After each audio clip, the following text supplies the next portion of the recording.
सुनेत्रा पवार यांनी बारामती लोकसभा मतदारसंघ आता पिंजून काढायला सुरुवात केलेली आहे। अखिल बारामती लोहार समाज श्री विश्वकर्मा जयंती उत्सवाला प्रमुख पाहुण्या म्हणून सुनेत्रा पवारांची उपस्थिती होती। यावेळेला बोलताना त्यांनी भावनिक साधही घातलेली आहे। अजित पवार यांचं प्रेम आहे आणि तेवढंच प्रेम बारामतीकरांचं देखील आहे। अजित पवार सकाळी 6 वाजल्यापासून काम करतात। बारामतीकरांचं हे पाठबळ कायमस्वरूपी राहणार असल्याचं त्यांनी म्हटलंय।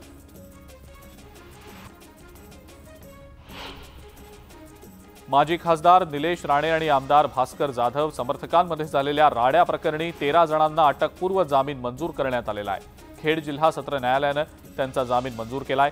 गुरुवारी राड्यातल्या आणखी एका संशयिताला ताब्यात घेतलं गेलं, मात्र त्याचा सहभाग यात आहे की नाही याची खात्री करूनच पुढची कारवाई केली जाणार असल्याची माहिती पोलिसांनी दिलेली आहे। कल्याण लोकसभा मतदारसंघात एकनाथ शिंदे यांची शिवसेना, भाजप, मनसे आणि उद्धव ठाकरे गटानं आपलं लक्ष केंद्रित केल्याचं दिसतंय। मनसे अध्यक्ष राज ठाकरे देखील 2 दिवसांच्या कल्याण लोकसभेच्या दौऱ्यावर आहेत। राज ठाकरे त्यांच्या पक्षातले नगरसेवक, पदाधिकारी आणि कार्यकर्ते यांच्याशी चर्चा देखील करणार आहेत। महायुतीमधल्या जागा वाटपाच्या संदर्भात वेगवेगळे तर्कवितर्क लावले जात आहेत, पण या विषयावर सुनील तटकरे यांनी राज्यस्तरावर अद्याप कोणतीही बैठक झालेली नसल्याचं स्पष्ट केलंय।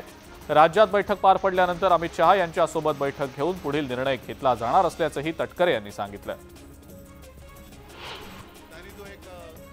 राज्यातलं आणि देशातलं सरकार आपल्याला फिरवायचंय। किती शहा आले आणि गेले, त्यांना गाडण्याची ताकद फक्त महाराष्ट्रातच आहे, अशा शब्दात उद्धव ठाकरेंनी अमित शहांवर टीका केली आहे। पुढची 100 वर्ष भाजप सत्तेत येणार नाही असा विश्वास देखील त्यांनी व्यक्त केला। उद्धव ठाकरे बुलढाणा दौऱ्यावर आहेत आणि यावेळेला त्यांनी जाहीर सभेमध्ये बोलताना सरकारवर जोरदार हल्लाबोल केलाय। जीवाला जीव देणारी माणसं आता राहिलेली नाहीत असा टोला त्यांनी पक्ष सोडून गेलेल्यांना लगावलाय। आता फक्त जीव घेणारी माणसं राहिली असून त्यांना 50 खोके लखलाफ असो असा खोचक टोलाही त्यांनी लगावला। बुलढाणा मोताळा रस्त्यावरच्या बालाजी मंदिराजवळ उद्धव ठाकरेंच्या स्वागतासाठी लावले गेलेले बॅनर अज्ञात व्यक्तीकडनं फाडण्यात आले। या घटनेनंतर ठाकरे गटाकडनं संताप व्यक्त केला जातोय। भविष्यात काय होईल हे सांगता येत नाही अशी प्रतिक्रिया एकनाथ खडसे यांनी भाजप प्रवेशाबाबत व्यक्त केलेली आहे। रक्षा खडसे या गेल्या 10 वर्षांपासून भाजपच्या खासदार असल्यामुळे त्यांनी इच्छा व्यक्त करणं हे स्वाभाविक आहे। मात्र शरद पवार यांचं नेतृत्व मी मान्य केलं असून सध्या मी त्यांच्या सोबतच असल्याचं खडसेंनी स्पष्ट केलं। बीडमध्ये नेमकं कोण लढणार हे पक्षातले श्रेष्ठ लोकच ठरवतील असं पंकजा मुंडे यांनी म्हटलंय। माझ्या उमेदवारीच्या चर्चा गेल्या 5 वर्षांपासून सुरू आहेत, त्याकडे मी जास्त लक्ष देत नाही असंही त्यांनी म्हटलंय। आष्टीमध्ये पंकजा मुंडे यांच्या उपस्थितीत कार्यकर्त्यांची संवाद बैठक घेतली गेली आणि यावेळेला त्या बोलत होत्या। रावेर लोकसभा मतदारसंघाच्या निवडणुकीसाठी इच्छुकांची संख्या काही कमी नाही, मात्र रावेरमध्ये पक्ष ज्याला तिकीट देईल त्याच्यासाठी आम्ही सगळेजण पूर्ण ताकदीनं काम करू आणि पंतप्रधान मोदी यांना पुन्हा पंतप्रधान बनवू अशी प्रतिक्रिया खासदार रक्षा खडसे यांनी रावेरमधल्या उमेदवारीवरनं दिलेली आहे। महानंदची जमीन विखे पाटील लाटतायत असा आरोप खासदार संजय राऊतांनी केला होता। यावर महसूल मंत्री राधाकृष्ण विखे पाटलांनी राऊतांना प्रत्युत्तर दिलंय। आरोप सिद्ध झाल्यास संन्यास घेईन असं आव्हान देत राऊतांवर अब्रू नुकसानीचा दावा दाखल करण्याचाही इशारा विखे पाटलांनी दिलेला आहे। शिवसेनेमध्ये आता कोणतेही अडथळे नसून जो मेहनत करेल, जो काम करेल तो शिवसेनेच्या सर्वोच्च पदापर्यंत पोहोचेल असं म्हणत खासदार डॉक्टर श्रीकांत शिंदे यांनी नाव न घेता उद्धव ठाकरेंवर टीका केली आहे। बाळासाहेबांच्या विचारांच्या या शिवसेनेमध्ये कोणतंही पद कुणासाठीही राखीव नसून शिवसेनेच्या सर्वोच्च पदावर आता कोणताही सर्वसामान्य कार्यकर्ता पोहोचू शकतो असंही ते म्हणाले।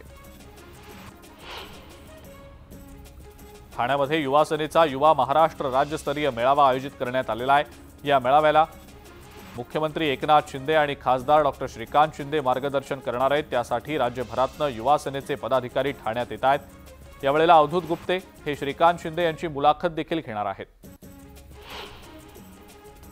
उपमुख्यमंत्री अजित पवार यांचे चिरंजीव जय पवार यांनी बारामतीमधल्या डॉक्टर बाबासाहेब आंबेडकर स्टेडियम इथं आयोजित करण्यात आलेल्या प्रीमियर क्रिकेट लीगला भेट दिली। यावेळेला त्यांनी खेळाडूंशी संवाद साधला आणि यासोबतच क्रिकेट खेळण्याचाही आनंद लुटला। श्रीरामपूरमधल्या सरला बेट इथं राष्ट्रीय स्वयंसेवक संघाच्या अभ्यास वर्गाचं आयोजन करण्यात आलं। सरसंघचालक डॉक्टर मोहन भागवतांच्या उपस्थितीत या अभ्यास वर्गाचं आयोजन करण्यात आलंय। खासदार डॉक्टर श्रीकांत शिंदे यांचं धुळे शहरात जंगी स्वागत झालं। धुळे शहर शिवसेनेच्या वतीनं श्रीकांत शिंदे यांच्यावर 10 जेसीबींच्या माध्यमातून पुष्पवृष्टी करण्यात आली। मुख्यमंत्री एकनाथ शिंदे यांच्या नेतृत्वात शिवसेनेचा राज्यभरात विस्तार होतोय। सर्वसामान्यांना न्याय देण्यासाठी शिवसेना तत्पर राहणार असल्याचा विश्वास यावेळेला डॉक्टर श्रीकांत शिंदे यांनी व्यक्त केला। केंद्र सरकारनं कांद्यावरची निर्यात बंदी उठवल्याच्या बातम्या समोर आल्या, मात्र ही निर्यात बंदी पुन्हा कायम असल्याच्या निर्णयामुळे कांदा उत्पादक शेतकरी आता संभ्रमात सापडलेत। नेमका शेतात आलेला कांदा मार्केटमध्ये न्यावा का शेतातच ठेवावा असा प्रश्न आता शेतकऱ्यांसमोर आहे। केंद्र सरकारच्या विरोधात स्वाभिमानी शेतकरी संघटना आता आक्रमक झालेली आहे। कायमस्वरूपी प्रशासकाची नेमणूक करण्याचा निर्णय मागे घेण्याच्या मागणीसाठी सोमवारी बाजार समित्या बंद ठेवून स्वाभिमानी आंदोलन करणार आहे। धाराशिवमधल्या बाजार समित्या बंद ठेवून आंदोलन केलं जाणार असल्याचं निवेदन स्वाभिमानी शेतकरी संघटनेकडून जिल्हाधिकाऱ्यांना देण्यात आलेलं आहे। वसईमधल्या एका थरारक अपघाताचा व्हिडिओ सोशल मीडियावर चांगलाच व्हायरल झालाय। एका कारच्या धडकेत दुचाकीस्वार कित्येक फूट उंच उडून रस्त्याच्या पलीकडे फेकला गेल्याचं पाहायला मिळालंय। कारची धडक बसल्यानं दुचाकीस्वार गंभीर जखमी झालाय। बदलापूर जवळच्या सावरा देवळोली गावाला जोडणाऱ्या सिमेंट कॉन्क्रीटच्या रस्त्याचं काम अत्यंत निकृष्ट दर्जाचं आहे आणि या रस्त्यासाठी जवळपास 2 कोटी रुपयांचा खर्च करण्यात आलाय, तरी सुद्धा त्याला तडे गेल्यानं गावकरी संतप्त झालेत आणि त्यामुळे तत्काळ या रस्त्याची दुरुस्ती व्हावी अशी मागणी नागरिक करतायत। मलंगगडावर जाण्यासाठी देशातील सर्वात मोठी आणि लांब पल्ल्याच्या फिनिक्युलर रोपवे ट्रॉलीची चाचपणी पार पडलेली आहे। तब्बल 1200 मीटर लांबीचा हा फिनिक्युलर रोपवे असेल। मुख्यमंत्र्यांच्या प्रयत्नांमुळे अखेर 17 वर्षांनंतर या फिनिक्युलर ट्रॉलीचं काम पूर्ण झालंय। कुडाळ तालुक्यातल्या माणगाव खोऱ्यात असलेल्या न्हयदेवी मंदिराजवळच्या जवळपास 25 एकर बांबूच्या बागेला अचानक आग लागून लाखोंचं नुकसान झालंय। विद्युत भारित तारांच्या स्पार्किंगमुळे आग लागल्याचं समोर आलेलं आहे। या आगीमध्ये जवळपास 20 लाख रुपयांचं नुकसान झालं असून नुकसानाची माहिती तहसीलदार आणि तलाठी कार्यालयाला देण्यात आलेली आहे।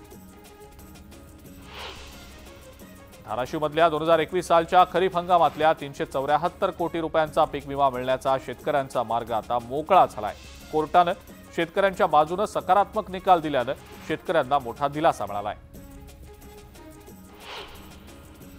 धाराशिवमध्ये कुणबी नोंदी सापडून सुद्धा प्रमाणपत्र मिळत नसल्यानं गावकरी आता आक्रमक झालेत। कुणबी नोंदींच्या आधारे प्रमाणपत्र न दिल्यास आंदोलनाचा इशारा नागरिकांनी दिलाय। यावेळेला या नागरिकांनी जिल्हाधिकाऱ्यांना निवेदन देखील दिलंय। 2005 नंतर शासन सेवेत रुजू झालेल्या कर्मचाऱ्यांना जुनी पेन्शन योजना लागू करावी या मागणीसाठी परभणीत शासकीय कर्मचाऱ्यांनी धरणे आंदोलन सुरू केलंय। छत्रपती शिवाजी महाराज पुतळा परिसरात हे कर्मचारी आंदोलनाला बसलेत।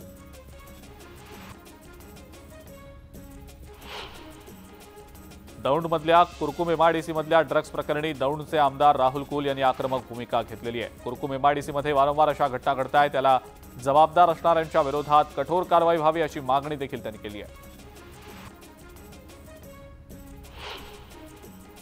छत्रपती शिवाजी महाराजांच्या बद्दल आक्षेपार्ह विधान करणाऱ्या विद्यार्थ्याच्या विरोधात हिंदुत्ववादी संघटना आक्रमक झाल्याचं पाहायला मिळालं। या प्रकारानंतर कोल्हापूरमधल्या भारतीय विद्यापीठातल्या विद्यार्थ्याचा या कॉलेजमधून प्रवेश काढून टाकण्यात आलेला आहे।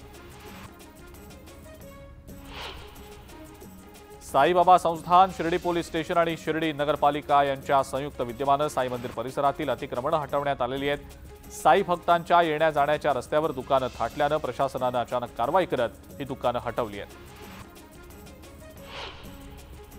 पालघरमधल्या नवली फाटक इथं स्थानिकांकडून रेल रोकोचा प्रयत्न झाला। पश्चिम रेल्वेवरच्या नवली ते पालघर अशा सुरू असलेल्या उड्डाणपुलाचं काम हे अत्यंत संथ गतीनं सुरू असल्यामुळे नवलीसह परिसरातले नागरिक आक्रमक झाले होते। आंदोलनानंतर आता हे रेल्वे फाटक सुरू करण्यात आल्यानं आंदोलन मागे घेण्यात आलं। पुण्यातही मार्डमधल्या डॉक्टरांच्या संपाला सुरुवात झालेली आहे। 450 निवासी डॉक्टर हे संपावर गेलेले आहेत। स्टायपेंड 10,000 वाढवून द्यावं आणि हॉस्टेलमध्ये राहण्याची चांगली सोय केली जावी या मागण्यांसाठी आंदोलन सुरू आहे।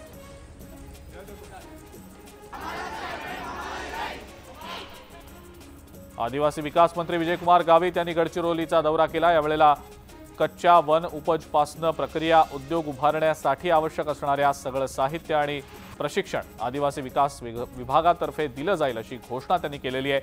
तर दुर्गम भागातील सगळ्यांच्या गरजा पूर्ण करण्याचे प्रयत्नही सुरू असल्याचा दावा त्यांनी केला आहे। कल्याणचे खासदार डॉक्टर श्रीकांत शिंदे यांचा नंदुरबार जिल्ह्यातल्या धडगाव इथं आदिवासी मेळावा पार पडला आणि या मेळाव्यादरम्यान मैदानामध्ये असणाऱ्या लहान मुलांना श्रीकांत शिंदे यांनी हेलिकॉप्टरची सफर घडवून आणलेली आहे। यावेळेला या सगळ्या लहानग्यांच्या चेहऱ्यावर आनंद दिसून आला। बीड शहरामध्ये छत्रपती शिवजयंतीच्या निमित्तानं भव्य शिवकालीन शस्त्र प्रदर्शनाचं आयोजन करण्यात आलं। 2 दिवस चालणाऱ्या या शस्त्र प्रदर्शनामध्ये 500हून अधिक शिवकालीन शस्त्र प्रदर्शनात ठेवली गेलेली होती। शालेय विद्यार्थ्यांचा या प्रदर्शनाला मोठा प्रतिसादही मिळाला।